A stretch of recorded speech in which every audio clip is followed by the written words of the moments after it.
Assalamualaikum warahmatullahi wabarakatuh. Perkenalkan, nama saya Angelina Sonia Margareta dengan NIM 111904443. Perkenalkan, nama saya Dewi Tita Septiayu dengan NIM 1119032. Perkenalkan, nama saya Esther Borus Manungkalit dengan NIM 111905669. Perkenalkan, nama saya Muktavia dengan NIM 111900811.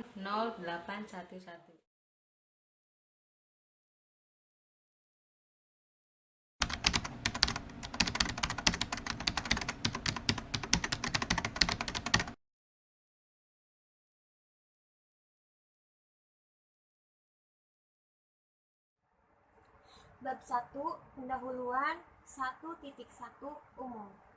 Akuntansi sering disebut sebagai bahasa bisnis, atau akan lebih tepat jika disebut bahasa pengambil keputusan. Jusuf 2009.24. Hal ini dikarenakan dengan informasi akuntansi, manajemen perusahaan dapat mengkomunikasikan kinerja kepada pihak-pihak yang mempunyai kepentingan pada perusahaan. Informasi akuntansi merupakan bagian tak terpisahkan dari kehidupan saat ini yang diperlukan untuk memahami situasi keuangan perusahaan yang akurat dan digunakan sebagai dasar pengambilan keputusan strategis. ULA 2014. Bagi para pengusaha, informasi akuntansi sangat penting untuk mengikhtisarkan profitabilitas atau keuntungan atas usaha yang telah dijalankan, serta untuk melakukan pembuatan keputusan yang berkaitan untuk kelancaran usahanya atau untuk melakukan investasi. Akuntansi menghasilkan informasi yang dituangkan dalam bentuk laporan keuangan. Informasi merupakan data yang disajikan dengan cara tertentu sehingga mempunyai makna bagi pemakainya.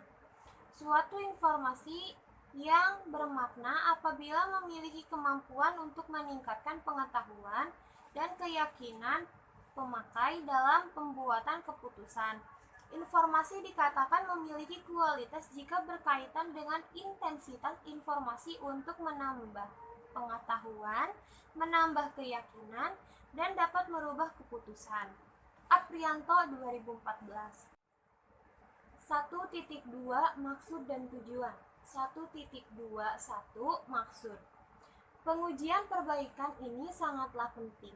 Apabila seorang auditor merasa ragu-ragu untuk mempercayai asersi yang material, maka harus memberikan pendapatnya samapi mendapatkan bukti yang kompeten dan cukup untuk menghilangkan keraguannya. Maka langkah-langkah yang harus dilakukan adalah sebagai berikut. 1. Untuk mengetahui cara perhitungan pada modul ini. 2. Untuk menjelaskan tugas seorang akuntan. 3. Menentukan teknik pengujian. Dalam menentukan penggunaan suatu teknik pengujian bukti, auditor perlu mempertimbangkan jenis dan sumber bukti yang diuji, waktu, dan biaya yang diperlukan untuk menguji bukti. 4. Membandingkan hasil pengujian bukti-bukti audit dengan kriteria audit. 5. Mengidentifikasi sebab dan akibat dari perbedaan. Hal ini dilakukan jika terdapat perbedaan yang signifikan antara kondisi dan kriteria. 6. Mengidentifikasi usulan rekomendasi atas temuan. 1.22 Tujuan. Pada dasarnya perusahaan perlu melakukan pengujian perbaikan. Tujuannya untuk mengetahui kondisi perusahaan tersebut pada siklus audit. Siklus audit adalah untuk memberikan informasi mengenai kewajaran penyajian laporan keuangan apakah sesuai dengan prinsip akuntansi yang berlaku atau tidak. Tujuan audit laporan keuangan dilakukan oleh akuntansi publik adalah agar berjalan secara independen. Pengujian dapat dilakukan dengan beberapa metode. Metode meliputi tidak hanya dengan prosedur yang dijalankan auditor, namun juga sejauh mana prosedur tersebut dilakukan. Pengujian bukti auditor dimaksudkan untuk menentukan atau memiliki bukti-bukti audit yang penting dan perlu dari bukti audit yang ada sebagai bahan penyusun atau temuan dan simpulan audit. Selain itu, berdasarkan bukti-bukti yang sudah diuji, auditor tentu ada alasan dan tujuannya. Berikut adalah beberapa tujuan yang harus dicapai. A. Untuk menjelaskan peranan pada seorang akuntan. B. Mengembangkan hasil pengujian untuk menilai apakah kinerja entitas yang audit telah sesuai dengan kriteria atau tidak. C. Mengumpulkan hasil pengujian dan membandingkan dengan tujuan audit tersebut. D. Mengidentifikasi kemungkinan-kemungkinan yang memperbaiki kinerja entitas tersebut. C. Memanfaatkan hasil pengujian untuk mendukung rekomendasi dan simpulan audit. F. Mengidentifikasi soal pada modul dengan menjabarkan pada setiap periode. G. Memberikan saran-saran serta perbaikan untuk menentukan hasil perhitungan. Rumusan masalah. Berdasarkan latar belakang di atas, adapun masalah yang akan dibahas oleh penulis. 1. Apa pengertian akuntan dan peran seorang akuntan? 2. Bagaimana cara penyelesaian pada soal di modul? 3. Bagaimana teori pengujian perbaikan? Sistematika penulisan. Bab 1. Pendahuluan. Pada bab ini, penulis akan menjelaskan mengenai uraian secara umum, maksud dan tujuan, rumusan masalah, serta sistematika penulisan. Bab 2. Landasan teori. Pada bab ini, penulis menjelaskan mengenai pengertian-pengertian, yaitu pengertian akuntansi, pengertian pengujian, pengertian perbaikan, pengertian pengujian-pengujian, pengertian pengujian perbaikan terhadap audit. Bab 3. Pembahasan. Pada bab ini, penulis menjelaskan pengerjaan pada modul yang diberikan oleh dosen. Bab 4. Menutup. Pada bab ini berisi tentang kesimpulan yang telah dibahas dan saran dari hasil tentang pengujian perbaikan.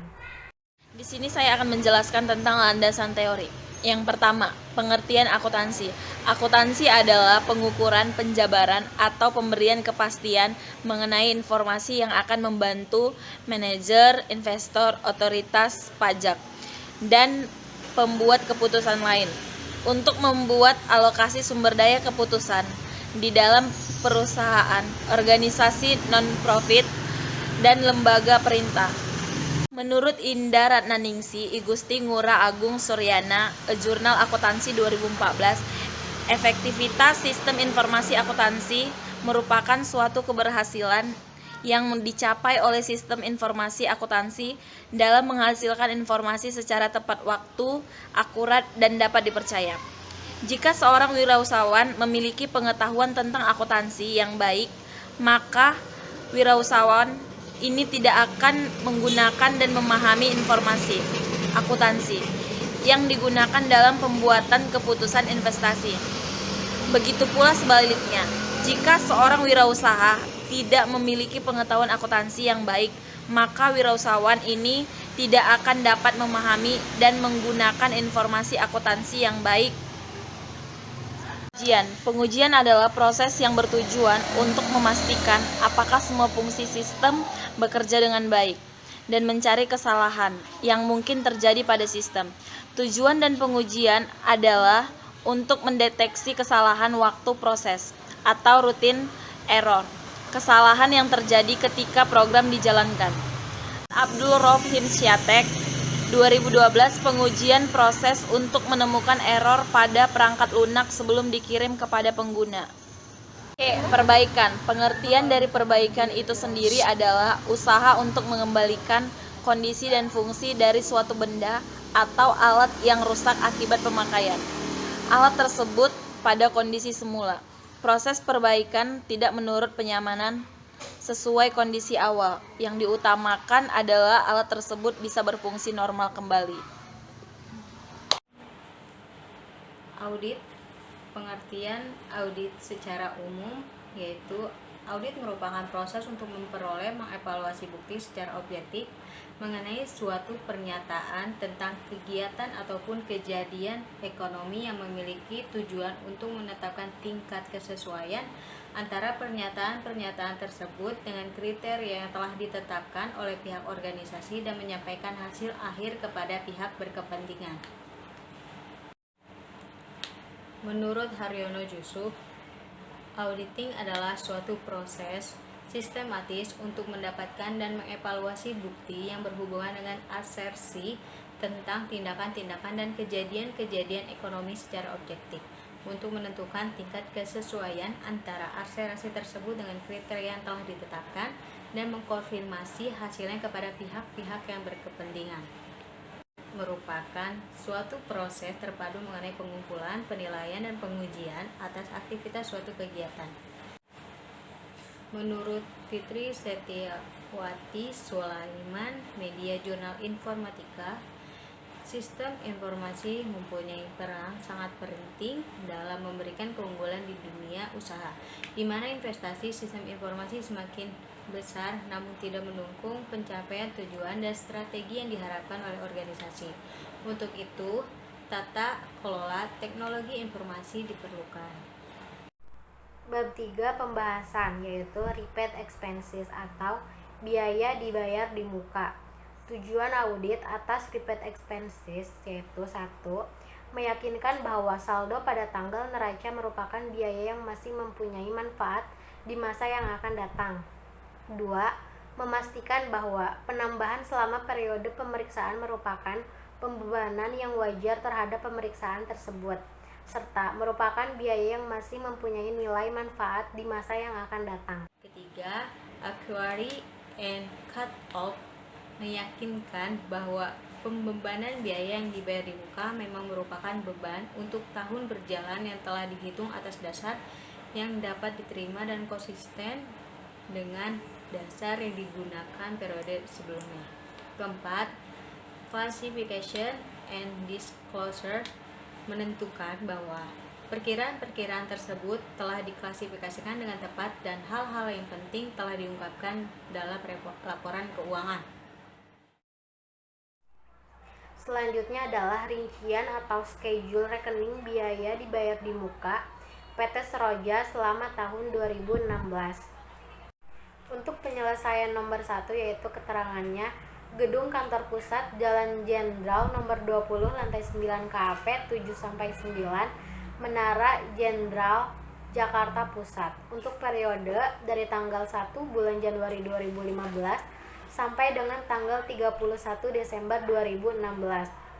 Pada tanggal 2 bulan Januari 2016 untuk nomor bukti yaitu BK2116. Jumlahnya sebesar 225 juta. Sewa per bulan yaitu karena periode 2 tahun 225 juta dibagi 24 yaitu sebesar Rp9.375.000 untuk dibebankan sebagai biaya tahun 2016 yaitu sebesar Rp112.500 dari hasil Rp9.375.000 dikali 12. Untuk sewa dibayar di muka yaitu 225 juta dikurangi 112.500 yaitu sebesar 112.500. Untuk penyelesaian nomor 2 yaitu keterangannya rumah direksi Jalan Damai nomor 20 sampai 25 Jakarta Pusat. Periode dari tanggal 1 bulan Maret 2016 sampai dengan tanggal 31 bulan Agustus 2016. Pada tanggal 5 bulan Maret 2016. Nomor bukti BK15316. Jumlahnya sebesar 180 juta. Sewa per bulan yaitu 30 juta dari hasil 6 bulan periode. 180 juta dibagi 6. Dibebankan sebagai biaya tahun 2016 yaitu dari 6 bulan periode 30 juta dikali 6 untuk sewa dibayar di muka yaitu 180 juta. Pada tanggal 15 bulan Juni 2016 dengan keterangan gudang Jalan Tulip nomor 2 Jakarta Timur untuk 1 tahun dari tanggal 1 Juni 2015 sampai dengan 31 Mei 2016 dengan nomor bukti 35 strip 1616 dengan jumlah 36 juta. Lalu pembahasannya dan keterangan gudang Jalan Tulip nomor 2 Jakarta Timur dalam periode tanggal 1 bulan Juni 2015 sampai dengan tanggal 31 bulan Mei 2016 dengan jumlah 36 juta.